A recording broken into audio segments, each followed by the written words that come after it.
So with the release of Pirates of the Caribbean, Dead Men Tell No Tales, we're now 5 films into this franchise. 14 years later, we've got 4 sequels, and I still remember when they first announced this movie, and I was like everybody else, like, are you freaking kidding me? A movie based off of a ride? And then the first trailer dropped, and it was actually pretty good. And then the movie came out, and it was such a pleasant surprise, and this is the movie that launched Johnny Depp into the A-list that has led him to play 14 years worth of characters in wacky makeup with all sorts of wacky quirks. They're really just a play off of Jack Sparrow. But with all that said, this is a ranking video, so let's start ranking these movies. Before I give my list of these, let's look at how Rotten Tomato has rated each of these movies. So at the top of the list, they have Pirates of the Caribbean, The Curse of the Black Pearl with 79%. I would guess if critics could re-rate this movie now, it would probably be actually higher than that.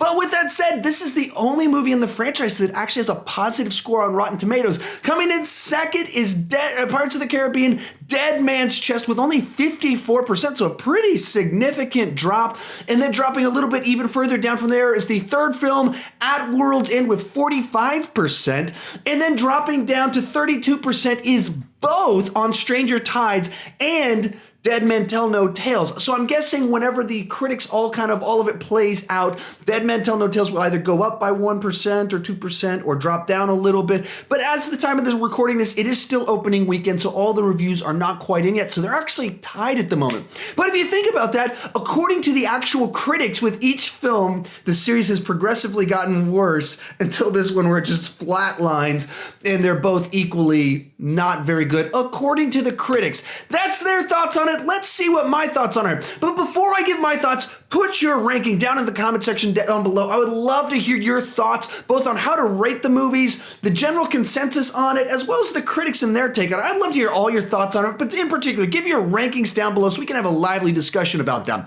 With all that said, let's get into my ranking of all 5 Pirates of the Caribbean movies. Coming in at number 5 is Pirates of the Caribbean at World's End. Now, before I go into my full review of this, I will say this. While I don't like this movie or Dead Man's Chest, I very much respect what Gore Verbinski, the director, was going for with these films. I can respect the ambition and the scope of the filmmaking that he was going for, and on that level, his ambitions were quite impressive, and all the storylines and elements, all of that's very cool. The final execution just did not work for me. In particular, At World's End, it's so long and devoid of the things that made the original movie fun for me. And so in this movie, really at the end of the day, there's 3 different factions sort of coming together with the East India Trading Company, the pirates, and Davy Jones all coming together to have one final showdown battle.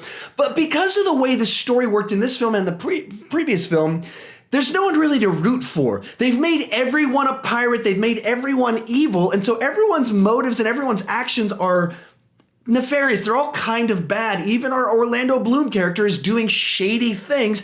And so as we move towards this final climax, there's no one we can really root for. While they've escalated all of the scale and scope of things, at the end of the day, I'm kind of like, I don't have someone that I want to win. There's a couple people I want to lose, in particular, British East India Trading Company guy. I really wanted that guy to lose. And the scene where he does go down is actually quite gorgeous. But even the way it plays out, you kind of wanted, Will Turner to stab him in the heart. You wanted something a little bit more personal than the way it plays out. Though the shot where it kind of comes to an end for him is really gorgeous. My favorite shot in the movie. But overall, there's just so many plot lines, and none of them pulled me in. And Gore Verbinski's weirdness, that he loves odd, quirky, odd imagery, that's his thing, and it's on display like mad here. But the fun, the heroism, the victory, all of that stuff seemed to get lost in the ambition of the project and the weirdness of the project. And it really was homework for me to rewatch it to do this review. Coming in at number 4 is Pirates of the Caribbean, Dead Man's Chest. This is the second film, the predecessor to the one before it, and I was really debating which one I liked more and less between the two of them. And really the only reason I put At World's End below this one is because At World's End is longer, this one's slightly shorter, so slightly easier to get through. The problem with this movie, like the predecessor, is everyone is questionable in their motives. No one's really the hero. There's no one to root for. And in this film, it just felt directionless, where at least in At World's End, the movie had a clear thing we were headed towards. All these forces coming together were for one final showdown. In this movie, it just felt like it was a ship without a rudder, aimlessly kind of going around with so many plot lines. Everyone's a pirate now. Everyone has some sort of side story that they're on, and you're trying to fit together all the elements and how it pieces together, and it was really unclear. I was actually kind of timing some things, and it was an hour into the movie before some of the storylines actually got started. And so you're talking about a movie so long with so many plots that it takes an hour for the main plot to really become clear as to where the movie is going. And that's really the problem with both of these two movies. I kind of put these as side-to-side reviews. Both of them, I respect their ambition, but the execution, it drained the fun out of it. And you could absolutely see where Disney was like, sure, Gore, you did such a great job on the first movie. We're going to trust you and your instincts. And that wasn't a great idea, because part of the thing that works well in filmmaking is the balance. There's a lot of voices, and Disney probably reined in his weirdness on the first movie to help him make a focused adventure film. And then with the sequels, they gave him 2 movies, both of them 2.5, 3 hours long, so many plot lines, so many directions, and missing what made the original fun. The sense of adventure, the sense of victory, heroism, good guys versus bad guys with pirates in the middle that are a little bit ambiguous where they fall. This one, everyone, it's ambiguous.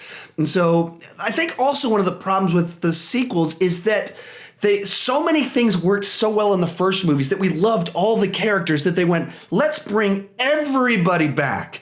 And so in these 2 movies, everybody comes back, even characters that didn't necessarily need to come back. As much as I love Barbossa, it feels like, what's he doing in this movie? Why are all of his pirate buddies back in this movie? So many returning faces that don't need to be here. And when you give everybody a plot line, everybody comes back, plus we add in a bunch of new characters, it just gets so bogged down with so many characters between these too many films, too many plot lines, dragged out so long that all the joy gets choked out of it with so much stuff and not enough of the actual payoff that you want in a Pirates of the Caribbean movie, a fun adventure. This was much more of an adventure, and with creepy, weird images that are sometimes uncomfortable to look at, going in so many directions, and it went so dark in these 2 movies where kids are getting hung on the gallows. Right from the beginning of the third one, people are getting hung on gallows, and so that's why these 2 are at the bottom for me. I respect the ambition. I respect what he was going for. But it's not what I want in a Pirates movie, because it was so dark, so many plots, so convoluted. And so those 2 are at the bottom. Coming in at number 3 is going to be Pirates of the Caribbean on Stranger Tide. Now, this movie fixed the problems of the previous 2 sequels by streamlining it, having a much more direct, straightforward story, but it made a brand new problem that's almost equally as bad as that problem in making Jack Sparrow the lead character. And the problem with this is Jack Sparrow is not a lead character. He's a spice character. He's very distinct. He's zest. He's pop. He makes things so much better. You can add him on top of things and they become better for it. He's, of course, the best character in the first movie. He does so many things that are so wonderful. There's a reason Johnny Depp was launched to stardom through this character. But as much as I like salt and pepper, I do not want a spoonful of salt.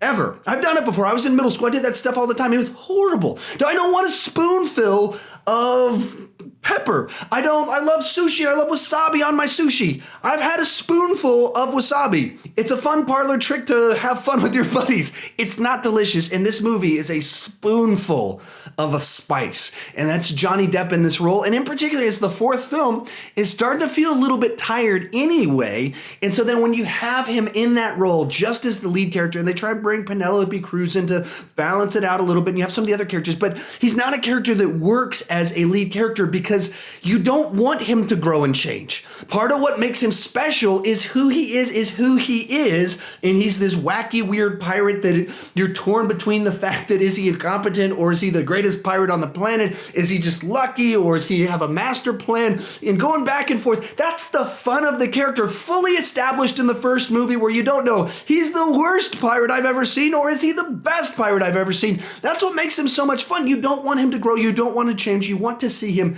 just as he is. And unfortunately, by making him the lead character, it's a spoonful of pure salt right in your mouth. And like I said, I prefer it over the other two because it's streamlined, and those two are homework to get to. The first two are homework for me to watch because they're so long, so drawn out with so much stuff. This one doesn't have the ambition, so I can't respect it as much, but it's a streamlined, fun adventure that, had they found some way to have him as the side character once again, it would have been a much better adventure that might have launched it even higher up onto the list. But because it doesn't have ambition, it is a spoonful of spice right in your mouth.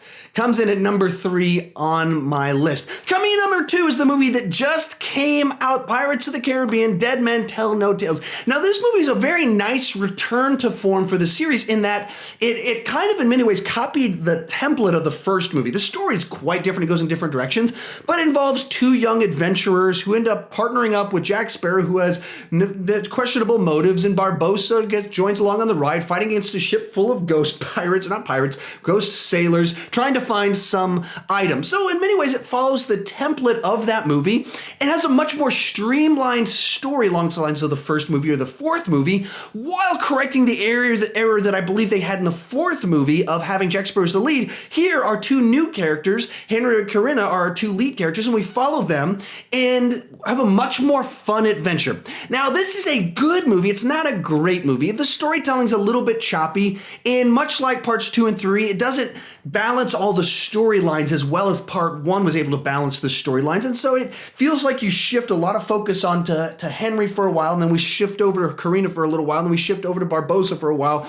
But it's a fun adventure to go on that is much more focused in the general storyline of we're trying to get Poseidon's Triton. All that works really nicely. Now, the thing that got interesting as I was leaving this movie is my thought was, this movie probably would have been better if you pulled Jack Sparrow out of it. He was a distraction, and the gig is kind of up. They're trying to do something new with him, with having kind of at the end of his, or not end of his life, but late in his life, and at a low point, the alcoholism is kind of taken over, and he's a total imbecile by this film.